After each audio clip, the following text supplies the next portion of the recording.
And I just crossed the Florida-Georgia border, driving back to my home in Florida. And I had this realization where I didn't actually want to go home to all this that I created. It was like this realization of just like, fuck all that old life.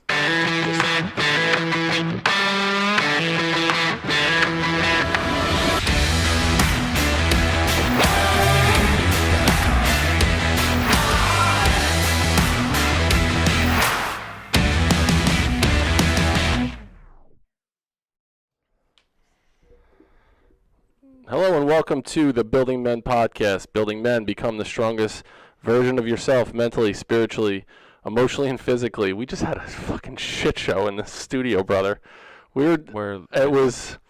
It was as like I would describe it as, using the opposite hand backwards to masturbate with sandpaper. That's what it just felt. I'm sweating right now just trying to get this shit going. We're trying to be self-sufficient in the studio where we are. The studio is unbelievable. But really, it's like... We're not self-sufficient. We're not. We're like so two far. Fucking chimpanzees. This was like our first test to be able to do it on our own. We failed miserably. Computers are up in flames. Really, that's what it feels like. My armpits are. I think I'm wearing a black shirt right now. My armpits are fucking so sweaty right now. So we have on the podcast. I mean, I'm gonna move right to Zoom right now. So this is where the audience has more time to look at this unbelievably gorgeous human being in front of me. I got to tell you, he is better looking than you. There's not many people we've seen that are better looking than you. Yeah, his hair is phenomenal. It's totally speechless. Yeah. It's I think of the scene in Avengers. Yeah. When the Guardians of the Galaxy meet Thor, and they said it's like when Chris Pratt goes up to Chris Hemsworth and starts talking a lot deeper. So as we're talking, if Anthony's voice gets a little deeper, you know why. It's definitely it's a good looking contest. I can't get my hair like that. I don't care how long I try. It's just impossible. So how many podcasts have you been on that the two male guests were just swooning over you? Two totally straight heterosexual men with a record of not afraid to tell another man when they think he's beautiful. Not afraid to tell another man. Admiring beauty. That's it. Just admiring beauty wherever it comes from. Yeah. That's right. So now I need to introduce this man. This man is Chris Marhefka. He is the CEO of Training Camp for the Soul. He is a coach. He is a facilitator, and as we mentioned, he's not tough on the eyes either, as we'll say. So welcome aboard, man. We appreciate you just hanging with us and dealing with the shit show that was us getting ready for this first this interview today. Thanks for having me on, guys. I've had plenty of those moments where I'm picturing, like in Zoolander, where they're just beating the computer. Yes. The files are in the computer. Exactly what I was thinking of. They just toss it over. I have it here, the files. And listen, if anyone who's in charge of Zoolander 3 is watching, I mean, we definitely have a runway model right here that would give Ben Stiller and Owen Wilson a run for their money. He just has to act like us. Yeah. Just has to act like total idiots like we're doing right now. Yeah. So normally we're a little bit more professional in our introduction and our approach, but it was just one of those days, Chris. So welcome aboard. We totally appreciate you being here, and we were introduced to Training Camp for the Soul. It was actually Julie, believe it or not, reached out to someone from Training Camp for the Soul, and she said, Julie's my girlfriend, and she said, wow, I love what you're doing. You should follow along with Building Men and their message. And all of a sudden, here we are interviewing Chris today. So that's how we were introduced to you. And doing a deep dive into your journey, we listened to a few of the podcasts that you were on, the Personal Development Mastery podcast that you were on recently, and got a little bit into your story. One thing that we're really fascinated by in Building Men, one is, people's definition of masculinity and what it means to be a man.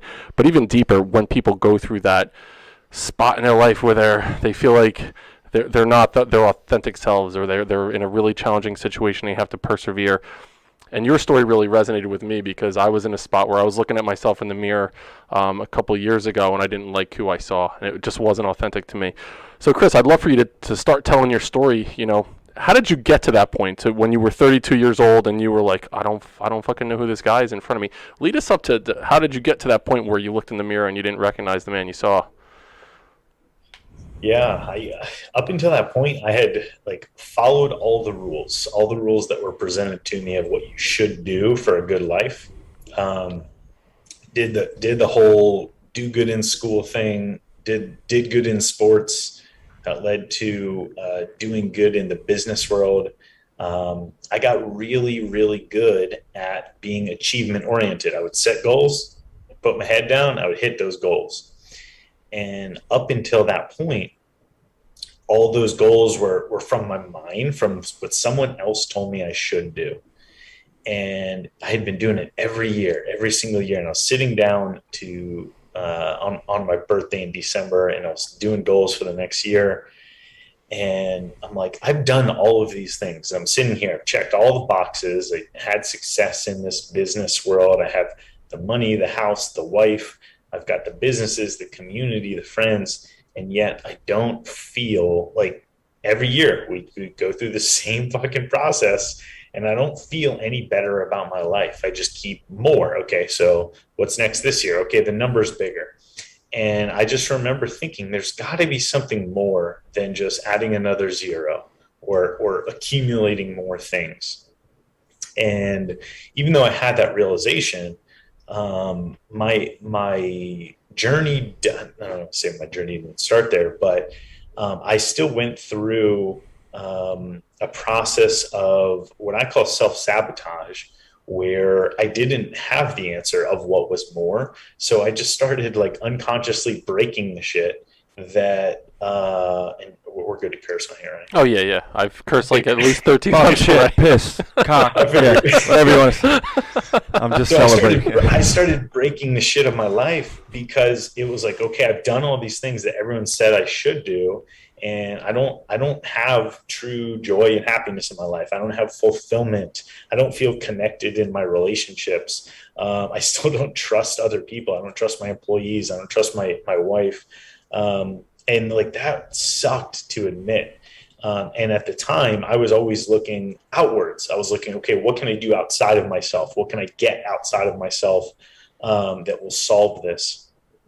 And, I went through probably about 2 years of self-sabotage to where I was just fed up with this way that I was living. That's the best way I could describe it. I was just tired of it.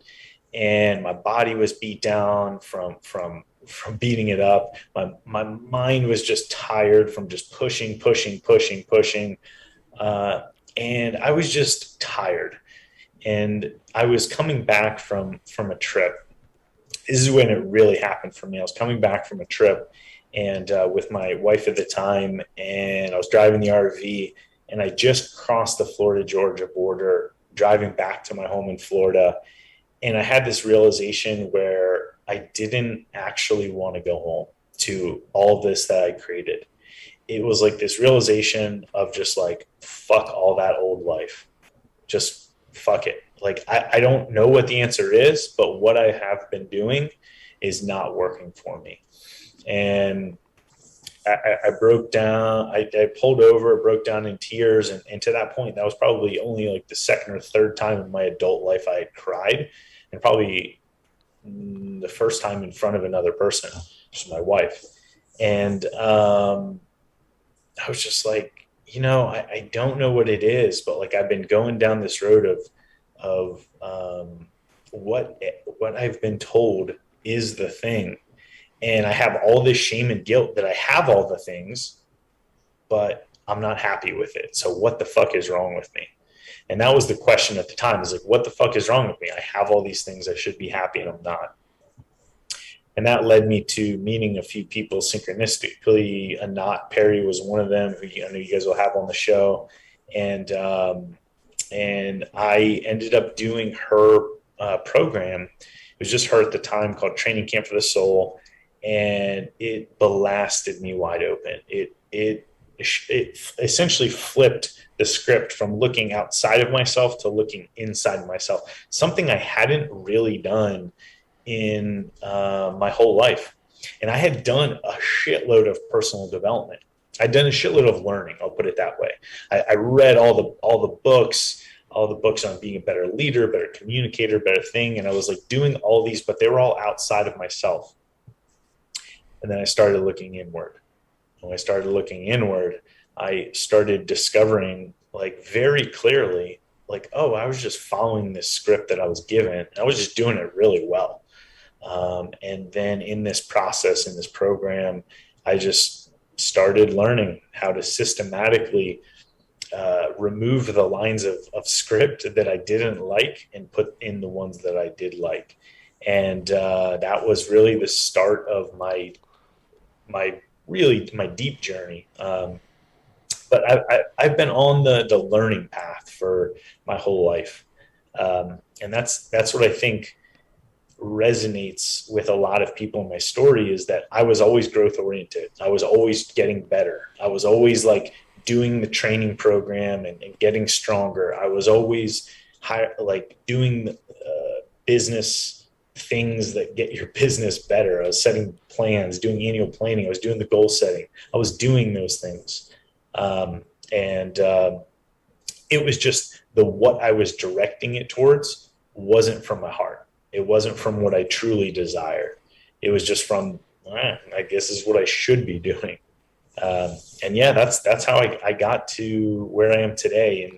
And over a couple of years, found out, but really discovered some gifts that I had around facilitating this work. Eventually partnered with a knot. Now run the company, and we facilitate together. And get to show other people the same path or a way to create people's own path in their life rather than just following the one that they were given. So that's how I got here. I think back to my own journey that I've been on, and people that are listening to the show that are regulars on Building Men know that I had a specific moment as well, and you recall that one moment. As you were talking, Chris, I connected with it when I was goal oriented as well. Like I went through school. I always wanted to get good grades. I wanted to be the best athlete that I can possibly be. Becoming a teacher, I was on the fast track. My second year as a teacher, I went back to get my master's degree to become a principal. In my second year teaching, I needed it to happen that quickly. I started as an administrator really early, and I was always chasing the next thing, and trying to accumulate, and it needed to look a certain way from the outside, and it did. Like, if you looked at my family, the way it was structured, wife, 3 kids, the dog looked a certain way, we had the minivan, and it looked like, okay, this guy's got his shit together. This is how a family should look. He's and people treat you like you have everything together. And I didn't. I was building what I thought my identity was on this house of cards. It really was. I built it all up, and it looked a certain way. And when it came crashing down, it fucking crashed hard. And I was left at this moment where I didn't know what life was about anymore. And I felt like I was such a failure because I built these things on things that really didn't mean anything really in the long run. So before I get to that, pick up on your journey, I'm wondering, why do you think that was your thing? Why do you think you were so goal oriented? Because I was the same way, and I'm thinking about it for myself right now. Was it birth order? Was it you were pushed hard by your parents? Was it you just felt internally like you needed to show up in a certain way? So as you've done that work and tried to figure out why you built your whole life on these things that really didn't matter, what did you come up with? Yeah, I go back to it's just it's a process of following a script of rules of like, this is just the way things are, this is the way you should be, and it's always from parents first, but then it gets reinforced by the school you go to, the community you grow up in, the society, the country you live in, and it's just like this like self-reciprocating, like one strengthens the other and vice versa. So it's like I was raised in a household where hard work was valued. Immigrant families from both sides, not me personally, but a few generations back. And so there was always this, like, you work hard and you, especially for men, you put your head down, you work hard, and at some point in the future, you retire and you get to live this good life and you support your family and provide. But it was all around this, like, well, life is just suffering and you just got to grind and you just got to put yourself aside for this period of time. And then you retire and then you're good. And what I witnessed was, especially all the men in my family, they did just that. They put their head down, and they picked their thing that they were going to do for the rest of their life, and they just worked hard at it. They either climbed this corporate or government ladder, and they just kept checking the boxes of promotions and getting the raises and buying more things, buying the boat, buying a little nicer car. And that was just the model that I grew up in. And the people that did that the best, were the ones that were talked about at the family gatherings. They're like, oh, Joe got the new boat. And like, and so it's like, it just unconsciously as a child, you pick up on that and like, oh, that's how you get rewarded. That's how you get love. That's how you get admired. And then also being raised in a culture in the United States where we are achievement oriented. The people with the most, the nicest cars and the most money in their bank account, the biggest house. Ironically, those people who don't have much in their bank account.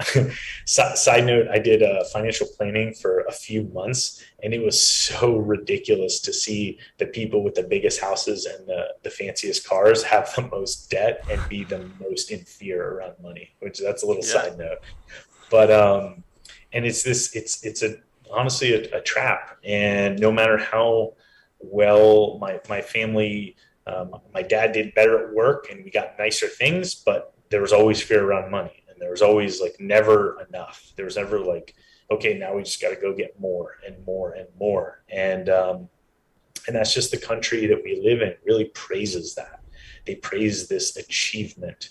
And I think honestly, it keeps us distracted enough to have this little like carrot in front of us that we don't have to look at anything else in our life. We don't have to look at the deficiencies or the patterns in ourselves that we don't like. We don't have to look at our relationships. We don't like to look at how we're showing up as a father or or how we're showing up in the world. It just kind of it keeps us like distracted enough. And it's reinforced by school. It's like, you do good, you get this good grade, and you're the good one. And then that translates to sports. It's like, you work hard, do good, you get the achievement, you get the medal, you get the trophy, you're the good one. And then in business as well, it's like, okay, who's growing the fastest? Who's got the most employees? Who's got the biggest business? Who's got the biggest like revenue? And it's all this, there's value to it. And there really is value to learning those skills, the skills of business and the skills of achieving. But it's not everything. It's not all of it. And I think that's the part that when you take a step back and you look at the bigger picture of life, and you have these moments where we break down and we've done the thing, I think you almost have to have some level of success in achievement to realize it's not the thing. That's what everyone says. It's like, everyone should make a bunch of money to realize it's not about the money. Right. And so I did it, and I followed it, and I was the one that was talked about at all the family gatherings. Like, oh, look at Chris, entrepreneur, doing all these things, successful business. And it almost made it worse for me. Everyone was like affirming like all the good shit I was doing, and I was just feeling worse and worse about myself for not being happy with it. And I was like, it grew the question of what's wrong with me? What's wrong with me? It's like that imposter syndrome that people have. Yeah. Once you start getting recognition for something that you don't authentically believe about yourself, then you're constantly like telling yourself lies to make it seem real, to make yourself believe whatever the bullshit is that you've been trying to build it on. There's so many things that you said that I feel like we were raised in pretty much the same type of family. I was just going to say. There's so much there. I mean, I just think about what was valued as we were growing up. We've done a deep dive into just our thoughts around masculinity, and so much of that, you learn so much of masculinity from your father, and then the relationship between father and mother, or significant other, and then how they interact with the world. And so you do a lot of observing. It's not just what they say, it's what they do. And so our father was a fucking hard worker. He would bust his ass. He still is working, but there was always so much value put on hard work, which I think served us well, as we grew and entered adulthood. But there was also, when there's work, you have to work. You have to, when there's a work available, and Mom would say it to us too, when there's work available, you can't turn work down. You got to go work with Dad. He's a blue collar worker, painting contractor. So that was a thing growing up. We always felt like you couldn't take any breath, take moments for yourself to enjoy something. That was time wasted. That was money lost, right? So you work your ass off for fucking 50 weeks a year for 2 weeks of vacation, and you're miserable for the other, 342 days or whatever but it is. There's a carrot at the end of it, right? And the carrot was always what drove him, and what we started to realize, Chris, was that there was so much value placed on, well, look at the way our yard looks. Look at this swimming pool. Look at what I have, right? Look at all that I have, all of these materialistic items that I've consumed over these years that I've been working.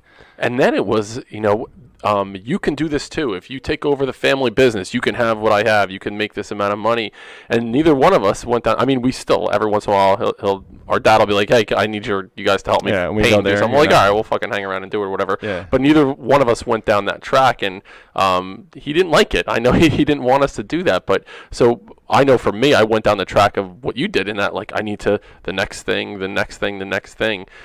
And I'm as you're talking, I'm doing like a deep dive into why, for me, it was like that. I'm gonna, probably go home and have a good cry over this as well. And just so we're clear, Chris, the guy who they would talk about all the time was my brother, right? So like, it went as far as like I'd be working with my father. I would be there with him. My brother Dennis is not there, and the guy he's talking to at this apartment that we're painting is like, "Oh, do you have kids?" I'm standing right next to him, mind you. He got, "Oh yeah, my son is a principal. He's, been doing it for the last decade. He's phenomenal. He works here, blah, blah, blah." And then he keeps talking. And he's like, "Oh, yeah, and that's my son, Anthony, over there. He's, he does. Anth, what are you doing again?" And I'm like, fucking God. So, like, again, I'm not getting, like, that. So I look at that, and I'm like, well, I need to step it up. I got to get all this stuff so that I'm praised like my brother is, because he's at the top, so. Yeah, it's so interesting. And so now we're at the point in your journey. You mentioned it was Florida-Georgia line, and I'll probably listen to Cruise on the way home. I'll, give a shout out to Florida-Georgia line right now. But I have another similar moment where I can remember the time in my life like it happened yesterday. I remember how it looked, how it sounded, how it felt, how it smelled like this. When I finally made the decision that this is not going to be me anymore, I was at this really, really low spot, this point in my life where I was like, I need to break free of what I think other people think I should be. So go back to that moment. You're driving across the border, and can you almost recreate that whole thing in your head? Yeah, same thing. I remember what it looked like at nighttime. I mean, I remembered everything. And I was just, I can feel it. Like everything was like bottled up and tight. My body was tight. I remember at the time I was having all this physical pain. I worked in the fitness space and the nutrition space. I was like all about taking care of the body, but like I was always in pain in my body and everything was always tight and achy. And I just remember my wife, she was going through a NOTS program at the time. She did it before I did it, like 6 months before I did it. And I was noticing all of the changes in her and how she was showing up. She was lighter. She was happier.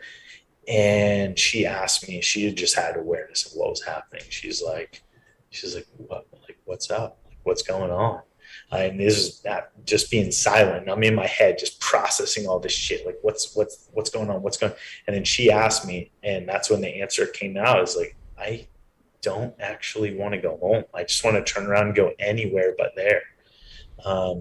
And at the time, I was putting a lot of external blame on everything. I was like, oh, this and that. But it wasn't. I had done a good job of building the life that I thought that I wanted. And what really was the problem was that I wasn't happy with that life that I had built. And so, it was like this moment to where I finally term gets thrown around a lot in personal development. I finally surrendered to not knowing all the answers of like what was next. And I surrendered to maybe what I knew to be true wasn't actually true. And I was surrendered to continuing to tell myself those lies and those stories. It was almost like I proverbial threw my hands up and I was like, okay, I'm done. Like, I don't know what's next. And I like needed that moment to just break down, because up until that point, I was pretending like I had it all together, and I was holding it all together, and everyone was acknowledging me for having it all together, and I just didn't want to fucking have it all together. I didn't. Right. I just wanted to, yeah, wanted to let go, and it just took that amount of the term I use is pressure. It's just like all of this pressure in me, and then when I cried on the side. I pulled over on the side of the road and I cried for probably close to an hour, and she just held me and supported me, and then after that I felt so much better. I didn't know what was next. I got back in the driver's seat. We drove home. I didn't know what was going to happen next, but I felt better. I just felt better about life. I felt better, felt positively that I was going to figure it out. Everything was going to be okay. This was going to be fine. And it was the first time in a very long time that I actually felt that way, that everything was going to be all right. And then things started to be all right. Yeah. And so now you get down to Florida, you're back home, you've had this epiphany, and as you're recalling things, a lot of the people that we talk to have gone through that moment, whatever it was, that they found themselves in a low spot. You were ultra successful. I mean, you were successful the way that things looked from the outside, but internally it was probably like termites. You were kind of eating away at the core and not knowing what it was going on. And so now you return home. You probably feel lighter, emotionally, spiritually from that journey. So now what do you do? What are the next steps after you realize, okay, whatever I built my life on was not authentic, was not true, wasn't me? What do you do now? What do we do to take those steps forward? Yeah, I was very fortunate that the solution had already been presented to me. I just resisted it. When I go back about from that breakdown moment, this was right after Thanksgiving, 2018, and back up about 6 or 9 months from there, I met a mentor in the business space at a business conference. And he straight up said, he's like, hey, look, you get business. We could jam on marketing all day long. But he's like, look, I was exactly where you were 6 months ago. It's not your fucking business. So the last thing you said, Chris, was fucking business. Yeah. Yeah. Fucking business.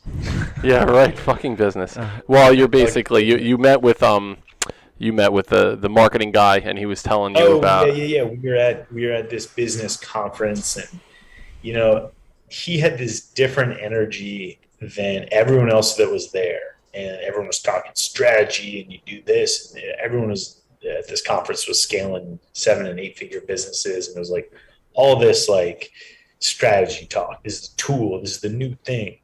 And this guy just had some different energy.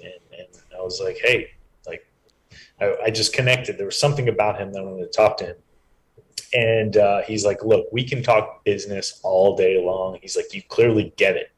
He's like, I know that because I was exactly where you were 6 months ago. He's like, it's not your fucking business. It's you.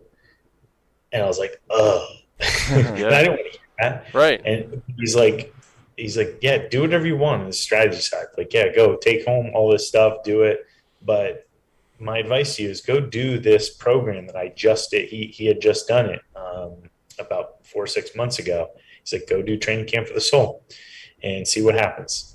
And a few weeks later, my wife and I got on the phone with Anat, who's the founder. And my wife was a full yes. She was like, this is exactly what I've been looking for. Like, I'm fully in. And I was so resistant. I was like, was like, this sounds woo woo. I was like, I don't trust it. And this is just I was like, I don't trust it. I don't know what this is. And I couldn't, I wasn't ready to face like looking at myself. I just wanted to think it was like, I just needed to change something outside of myself. I needed to tweak this knob and do this thing differently, and I'd be good. And I didn't want to look at myself. And so I resisted, but she ended up doing the program, my wife at the time. And so at the moment where I was doing that drive home, and I had that breakdown, at the moment she was almost done with her program, and I was noticing all of the changes that she was experiencing. She was happier and lighter, and was just overall enjoying life so much more. And I wanted that. And so the solution for me was right there in front of me, and it felt obvious. So I got back on the phone with Anat, and I was like, look, I don't know what's next, but this thing keeps popping in my awareness. And I was still resistant to it. But, and I said something to her on the phone. It was something along the lines like, look, I'm just afraid of losing control. And I was like, I'm afraid of losing control. And I don't know what's on the other side of this. And she's like, look, I'm not interested in you losing control. I'm actually interested in you gaining control that you haven't had this whole time. And it was true. That really hit me. And I was like, okay, here's my card. And it was true because I hadn't had control. I was just following what other people told me I should do. So really, I didn't control anything in my life. And that fucking hit me. And so I was like, all right, I'm going to do it. And she had a program that was starting about a month later. So I did the program in January 2019. And it completely shifted everything for me. It turned the lens inside on myself and how I was showing up and what I learned of how to show up. And it like he said, like Mike said, the guy I met at the business conference, he's like, it fucking changed everything for me. And for the 3 months of the program, I didn't really change anything in my external world. I just started viewing it all differently. I had a lot more gratitude for my employees. I was grateful for the life I had rather than like rejecting it and resenting it. So I was just feeling better about myself and my life. But I knew there were still some changes. And then there was a period of about 3 months after the program where I was just like taking these small actions and doing these things. And I was feeling every time I would do something that was like in line with my heart, it would feel really good.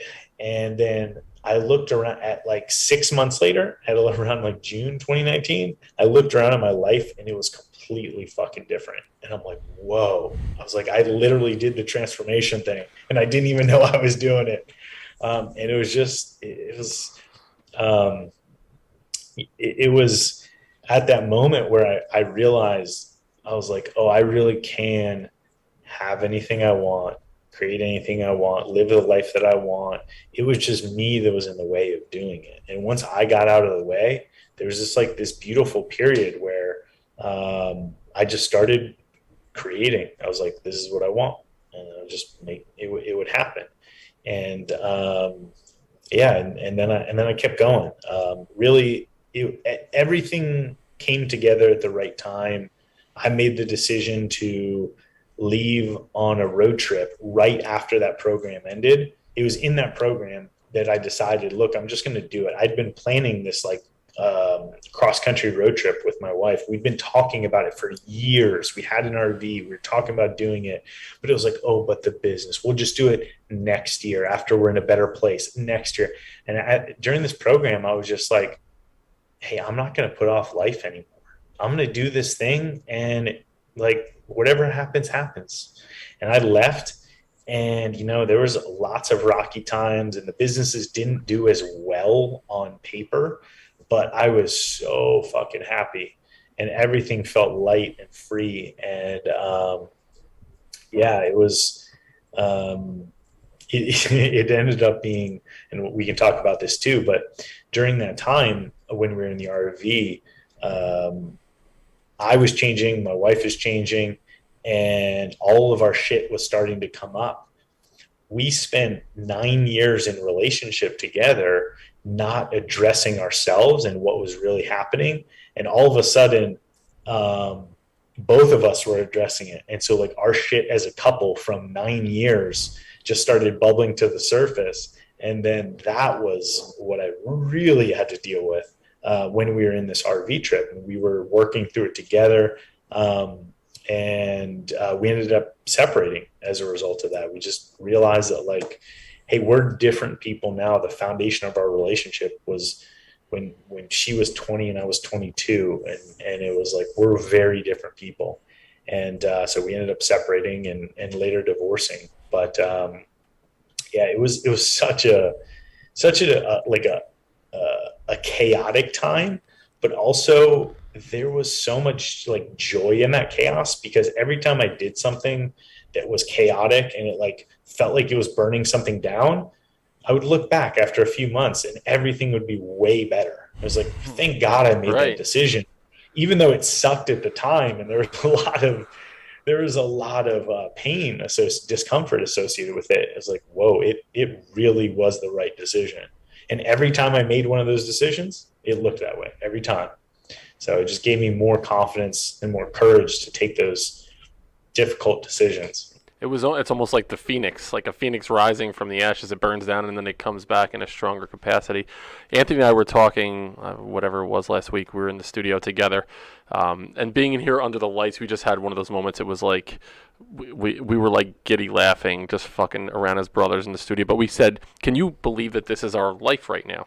That we are sitting here doing a podcast called Building Men as Brothers Together, me leaving a job as a principal, Anthony leaving his, previous profession. He was a strength and conditioning coach. And now we're doing this. And we're like, how, if you would have told me 2 years ago that we would be laughing our asses off in studio, like I would say you're fucking crazy. There's no way that could have possibly happened. Or if you told me that I was not a principal anymore, I'd say, oh my God, my life is over. What And as I look back, I was like, wow, it's the greatest thing so that much could better. have ever happened. So much better. And I look at what you were talking about. You're saying you had that feeling, right? Like just this internal feeling that you couldn't describe. And I wonder, especially as men, how often do we have these feelings, or maybe that feeling came up earlier for you, but you repressed it and suppressed it and didn't listen because you had so much activity, let's say, like just where we go. So, that could have come up way earlier in your relationship, in the business world, and you just weren't ready to hear it, or you just weren't listening, and like, I wonder that all the time. Yeah. Looking back, I have so much awareness of all those moments. Yeah. Like, I'm like, oh yeah, that was when I should have listened. Right. Yep. Yeah. I think too, during COVID, during quarantine, the divorce rate went up exponentially during that time. I was married for 17 years, almost 17 years. I was separated before, the quarantine, before COVID. So it was, mid-March. I was actually separated, living with my brother when everything shut down. And I then moved back in because I didn't want to be separated from my kids. 3 kids. I did not want to be separated from them. And what forced us to do was like, all right, no more. We're done. Like, it's over. And we knew it at that point. And I almost equate that to your RV trip. It was almost like you were forced. So many couples were forced during quarantine to take a hard look at each other, being like, "Who the fuck are you, and who the fuck am I?" Yeah. You did that during the RV trip, so it was almost like you were you had that time in a box, and you're like, "Wait a second, you've done this work internally. She's done this work internally," and you look at each other, and you're like, "All right," and it was done in a really healthy way, from what I can see. There was on Instagram, basically, you posted your maybe your ex did as well, like your letters to each other as like a separation, letter to each other. Talk to us a little bit about that. That was really interesting to me. I've never seen that done before. Yeah, we have such a beautiful relationship now, and a lot of people, a lot of our friends and people that follow us on Instagram, we're very public about it. We're very open, and we have a great friendship now, and our divorce went about as smooth as a divorce could be. We actually sat at the hearing together on the same screen, and the judge was like, I don't see this very often. What the hell are you guys doing? Right. Yeah. Yeah, and it was like this just beautiful realization that chapter had closed, and we were both on that page because we had both done this work, um, and we're in this place now, but it definitely wasn't always that way. I mean, we triggered each other. We had a lot of conflicts. We had a lot of like resenting each other and feeling hurt. But the thing that was different for us, that I imagine was different for us, was that the day we separated, and like it was like obvious that we were going to have a journey ahead of us of figuring out if this is going to continue or not. We both decided that we were going to navigate this whole experience, this whole journey with love. No matter what, I will love you through this. You will love me through this. And just having that, we had to remind each other that often during the process, but it was always navigated with love. Because at the end of the day, I knew that she wanted what was best for me, but she also wanted what was best for her first, and vice versa. I wanted what was best for her, but I also wanted what was best for me first. And knowing that, and holding both of us holding that, we could move forward and say like, okay, like, what do you actually need in this? What do you need in this?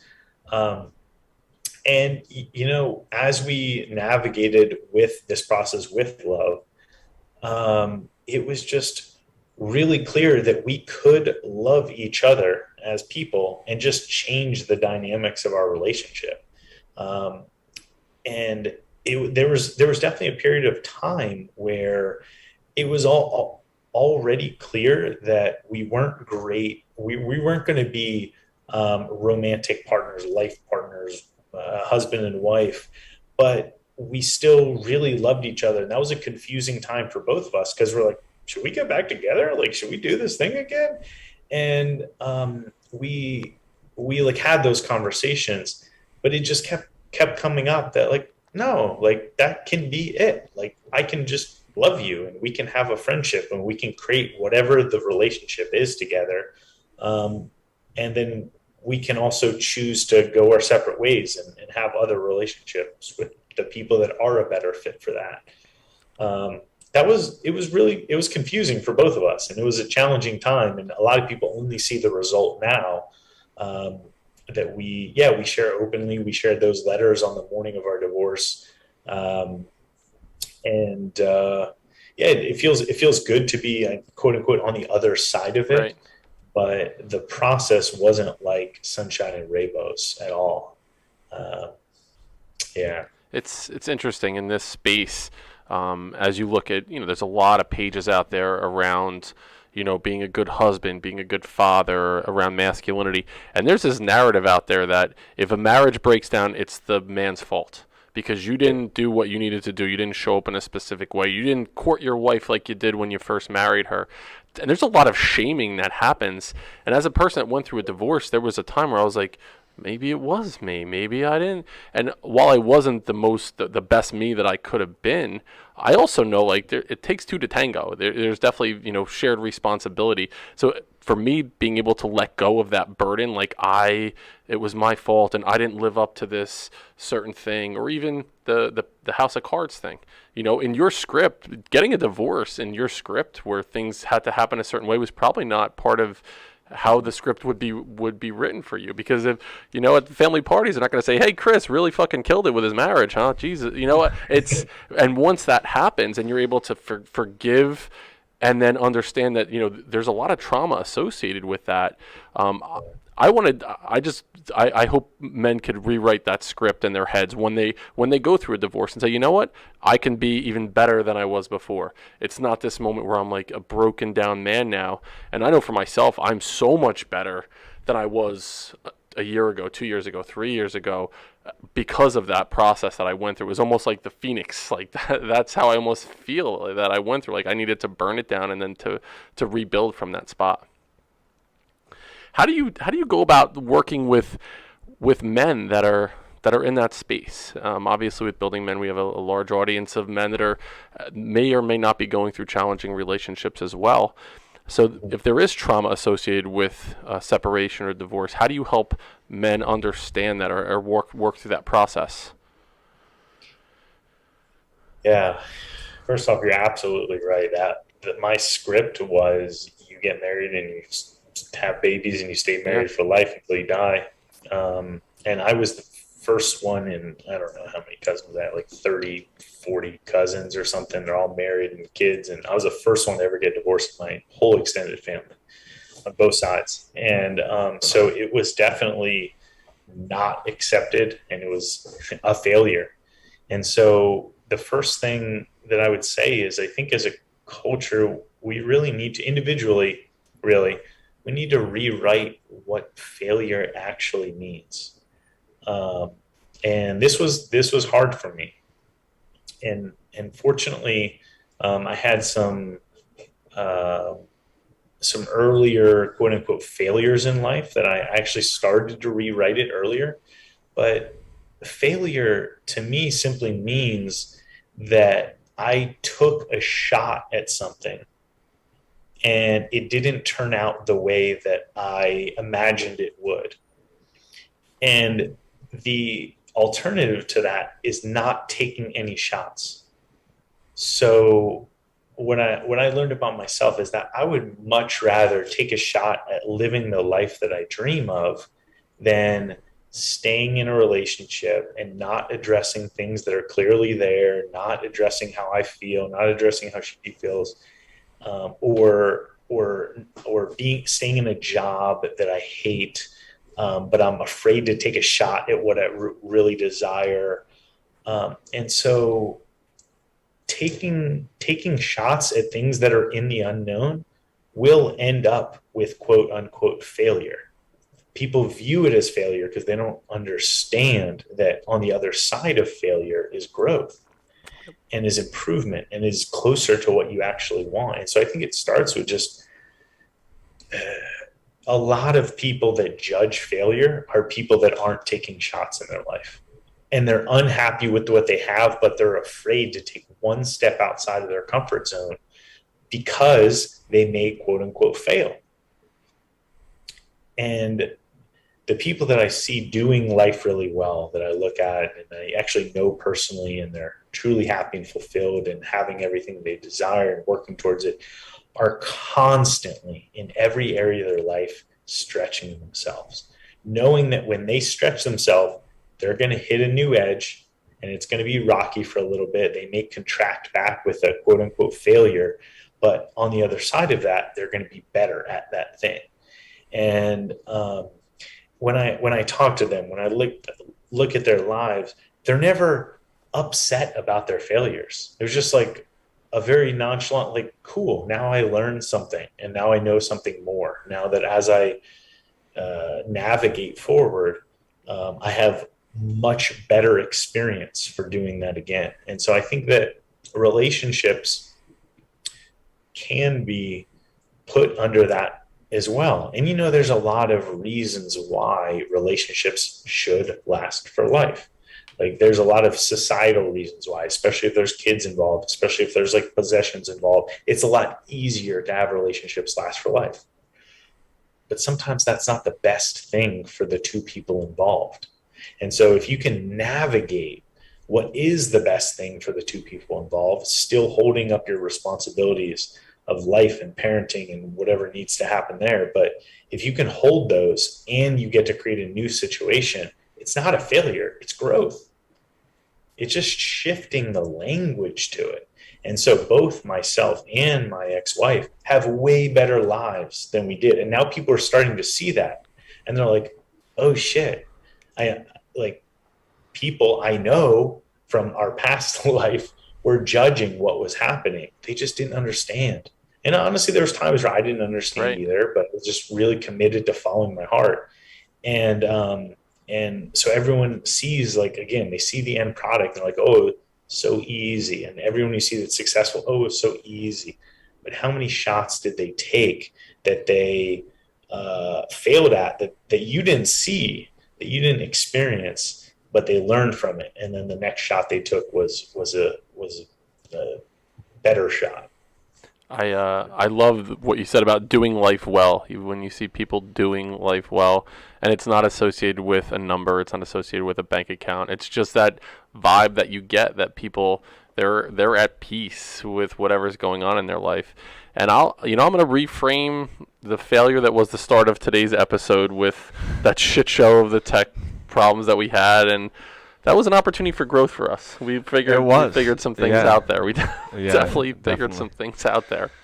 So I'm interested now, to kind of bring it back to the training camp for the soul. What does that program look like, sound like, and feel like? So, if you're talking to the audience here, hopefully people that are listening will go visit what you're doing to understand what you and Anat have created. So if I join this program, what is it? What should I expect from it? Yeah, great question. The best way to explain it is every one of us is playing out a script called our life, and call it a movie. You're the main character, and you're playing this out. Most people, until they have awareness of this, will continue living their life as the main character, following the script that was given to them. This script was given to them by their parents, mom and dad. And then again, like we said, it's secondary from school, from community, from society. Like it goes out from there, but our main influence is from mom and dad and what we learned or what we didn't learn, if they weren't present or if they didn't have the learning. So our script is there. It's handed to us at birth, and we develop by what we see, what we hear, and what we feel and experience. And by the time we're 7, a lot of that script is already pretty well ingrained, and we're just playing it out in our life. And that's when our adult mind our logic mind starts to develop, is around 7. And so by that time, a lot of that, the way things are, quote unquote, is set. And most people go their whole life without ever shifting the way things are. They just play that script out. In our program, we teach people how to first identify and then get to the root of, heal the root of the things that they don't like saying don't like about their life, but where they're stuck in their life, the beliefs that they hold that aren't actually true, but they've bought that they're true. So for me, I'll use a couple examples. The one I shared earlier that I learned from my father around life is suffering if you want to be successful. They go hand in hand. It was like hard work, suffering equals success. So I was playing that out in my life so that even when times were good, I was unconsciously finding ways to suffer. And this all happens at the unconscious level. And so what we do in our program is we go into the stuff that's below the surface. And I always draw the line right here at the neck, is we go below what you're already like aware of in your mind and the patterns that you're already circulating in your mind. We go even deeper into the emotions, which happen in the body and sensations. And we teach people how to feel those and how to have less of an attachment to it. So when something comes up in their life, they can either choose to respond, and I say choose very like loosely, it doesn't feel like a choice. They can either choose to respond from the trigger, from the response, like when someone does this, I do this, that's the script, or they can choose the new. And we teach people the process, because it's not a conscious choice. We teach people how to shift to the new of what they do want rather than just what they received. And it happens all really subtly too. It's not always like these big traumatic events that people use the word trauma in this big grandiose way. And most traumas that people experience are just things that usually a child couldn't handle and deal with at the time when it happened. And so we create a protective response to deal with that trauma, and that gets stored in the body. And so, for instance, a small developmental trauma that I had was when I was about 4 to 5 years old. I was playing soccer, and I knew that dad was supposed to pick me up, and the game ended. All the parents came, hugged their kids, picked them up, and took them. And then I had this moment where, and this came up when I was doing this program, Training Camp for the Soul, and I was like, oh, I'm the last one here. And I'm looking around, and I don't see dad. And there's this immediate like panic response that happens. There's panic, there's fear, just got abandoned. And damage right there is done. Like as a child, I can't hold that. I'm like, I've never been in this experience before where I'm like, I feel like I'm by myself as a 4-year-old, 5-year-old. Meanwhile, what really happened, dad just walked 50 feet away. He was watching my sister play soccer. He didn't realize the time, or that he thought it ended 5 minutes, or only 5 minutes went by. He comes over, and I pretend like there's nothing wrong. And inside it's just like, I'm freaking out. And in that time frame, I created this story. Okay, I got to take care of myself, and like this and all that. And you can't trust people. And like all this happened because a child is making things up as they go. They don't have their adult logic brain yet. And so all this got ingrained in me. And so what became the belief that others will abandon you and you can't fully trust others got set in that moment. And then I just started to play it out in my life, in every relationship with other people. There was always this like distance that I would keep because I couldn't really trust them. The gift of it was that I got really good at taking care of myself. So every belief has a gift in it, and it does have a shadow. It's just, which one are you learning from? The gift of hard work, like we talked about earlier, I got to learn that gift. I worked hard at sports. I worked hard at school. I worked hard at business, and I got the gift. But I was living in the shadow of it. I was living in the suffering of it.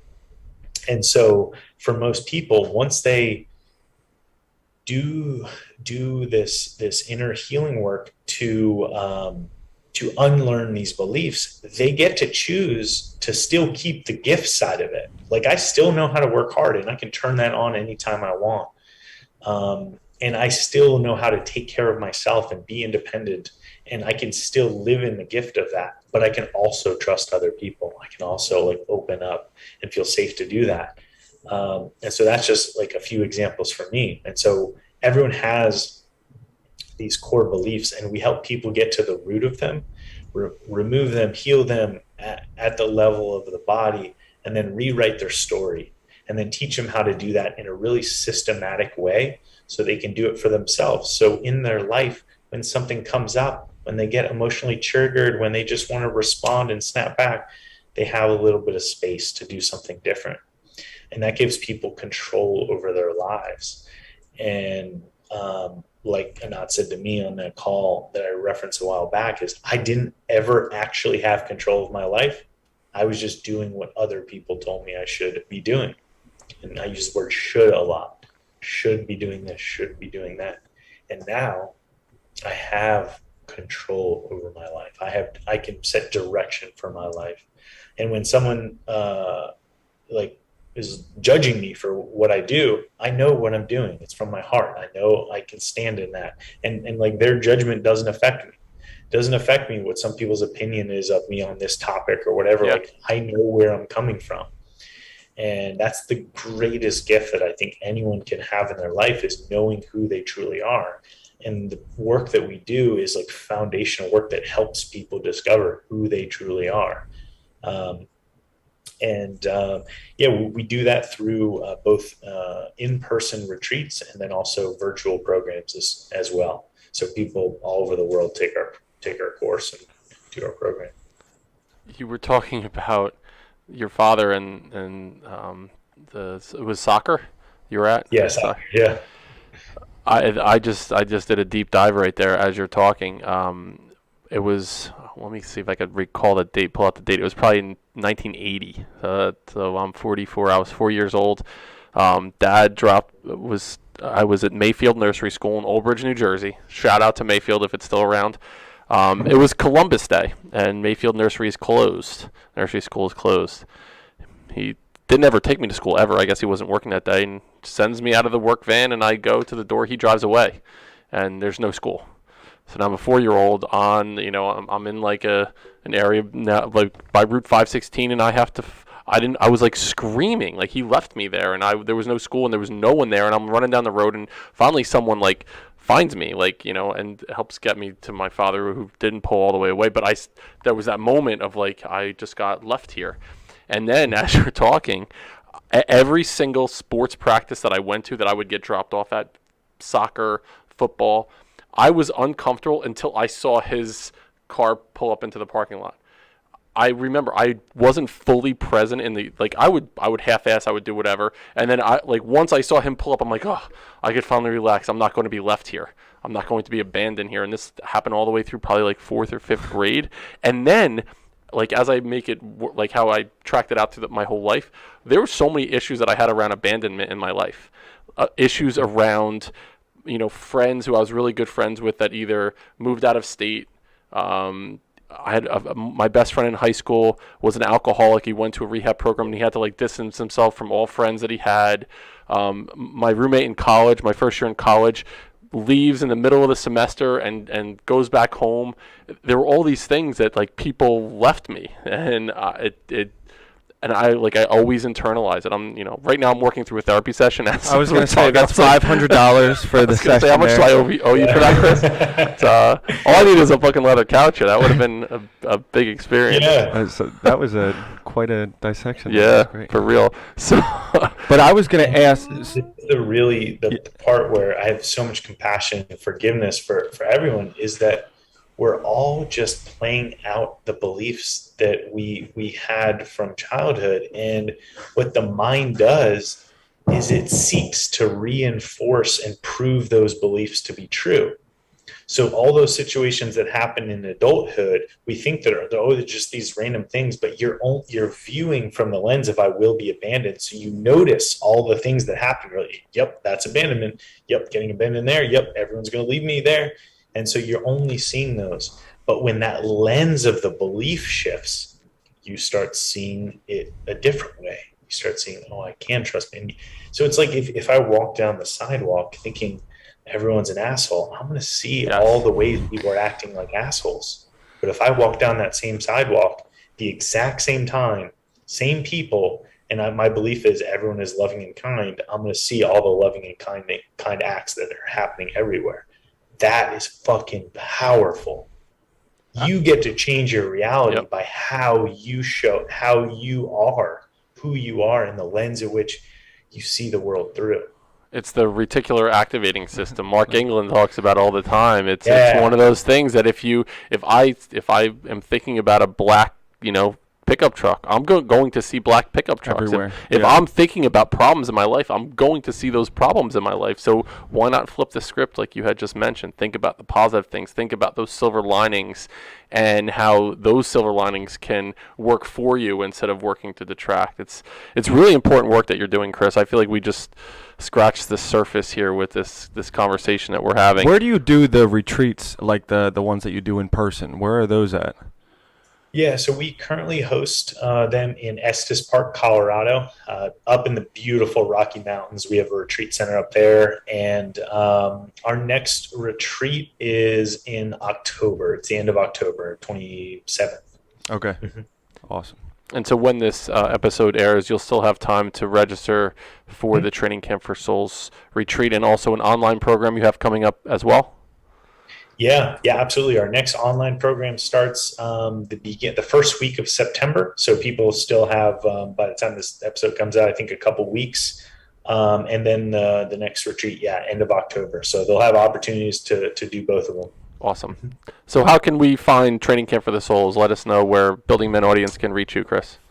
Yeah, trainingcampforthesoul.com. And people can find out all about the programs, retreats, virtuals on there.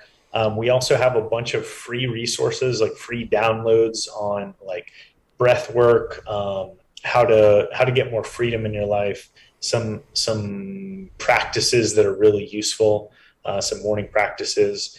And then we also have a few free downloads on like master classes we've hosted in the past, which takes people through like a 90-minute experience of what it's like to work with us. And just like, again, like I scratched the surface on the example, the masterclass scratches the surface on the experience. And then if people want to go deeper, they can apply and get on the phone with our team, and we'll get them into one of the programs. Awesome. So we'll put all those links in the show notes, and we'll promote the hell out of this so people can find out where you are and what you're doing. Truly appreciate you being on, Chris. Sorry for all the tech glitches in the beginning. We're definitely working at it. We're going to view it as an opportunity for growth moving forward. Anthony, got anything else? No, it's powerful stuff you're doing. My brother had an epiphany in less than an hour of you speaking about this stuff. So excited. I'm definitely going to check this out, what you're doing, and I look forward to it, man. Thank you so much. And the last thing people can do is follow me on Instagram at Chris Marhefka. And I post a lot of videos on like talking about this stuff. I guide people through breath work on there, like put out a lot of great stuff on there. So check me out on Instagram and follow along. And awesome. We will we'll ask the audience too. Like, let us know what you think. Leave a review on the episode. Comment on Instagram. Let us know about your thoughts around this topic. A lot of important work here.